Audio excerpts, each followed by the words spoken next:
There's a tone in my voice, we call it boy voice. When guys get together, everybody starts talking like this and and nobody's breathing. You talk from your chest and you don't talk from your spirit, you don't talk from your spine. There's something I'm protecting while I'm talking like this. Because if I'm not talking like this, if I'm not protecting, if I feel totally safe, I'm breathing better. I might talk more like this. Like this is probably a little closer to how I talk in real life. And so when I turn on the camera, I often talk like this because I'm trying to project through the camera. There's vibrations here. Like I need somebody to feel me, and people respond a lot to that energy. But I know I'm not supposed to bring that like into my real relationship. I know I'm not supposed to bring that into my real life. Even my dog, if I start using that voice, she gets upset because she's like, is something wrong? The whole experiment is so mind-blowing because you're always experiencing how people see you, but you don't actually know how they see you.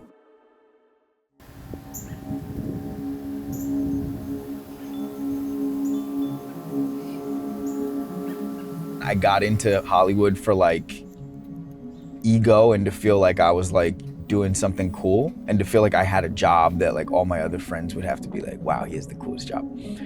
But on a more like real human level, I think I like art because it's connection. I traded in the Hollywood conveyor belt to start building my own conveyor belt. I'm an introvert. I like to spend time around myself, my dogs, my girlfriend, a few, people who I feel comfortable with, who I feel like a real closeness to. I get a lot of time to think when I'm walking my dogs. It really is nice to be able to have a heartbeat next to you that isn't expecting you to like engage it and listen to how its day went and all that kind of stuff. I also live in Queens. I don't live in Brooklyn. I don't live in Manhattan. I live in Glendale. I live there mostly because I have a backyard and I got a big ass dog. I often feel like outside. I feel like outside of whatever is the bubble. So much of what I talk about, what I share about is about how to like break into Hollywood, even though I find myself to be sort of an outsider to it all. I think I feel more comfortable that way. I think like the high school cafeteria, everybody's in there like sitting at their tables and they're nervous. It's like I still kind of want to peacock and parade through the cafeteria, but I just don't want to sit down at one of the tables. It's like, I don't want y'all to, but like, don't forget I'm still here. Like, don't forget I'm still here, even though I'm not here. It's like alien satellite thing I've been doing here for a long time.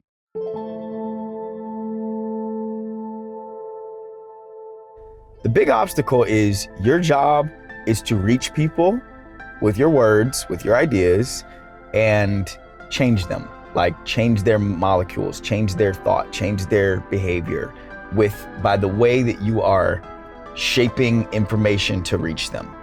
Any writer can do that right now because if they have a phone.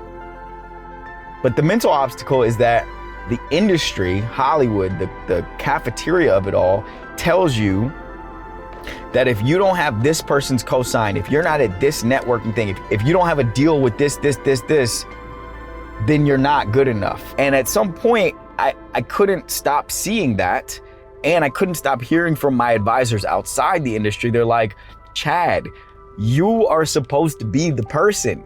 You're not supposed to be the person working for the person. At some point, I have to accept this is not about them. This is about, I'm on the wrong path. I went through all of those and collected all those accolades and prestige and all the shit. And that was not the job. The job was to share my ideas every day and reach people. COVID happens in the middle of this, and all these deals I have, they disappear because the industry's disintegrating. I cannot look away from this anymore. If I don't have a relationship to my own audience, my dreams will not come true. This is the pill every single writer, I believe, must take. I took that pill about a year and a half ago after a lot of other changes in my life. Every day I have connected to the audience, and as a result, everything's different now. I spend a lot of time talking to myself in this car, looking out the window, thinking my radio does not work, so I can't listen to music as it is. just talking to myself, like listening to how ideas sound, listening to how they're going to affect people, feeling how they feel coming out of my mouth. The two things that have buoyed me as a writer are, number one, I've now built this connection to the audience. Nobody gets to like pull the plug. I can't stop. You can't make me stop. If you're a writer, you're like that. You have a spinning yarn in your head that you can pull out at any time and give somebody an idea that's going to wow them. And if you don't let anybody else stop the spinning yarn, then it's never over. The only thing that will make it stop growing is if you stop doing it.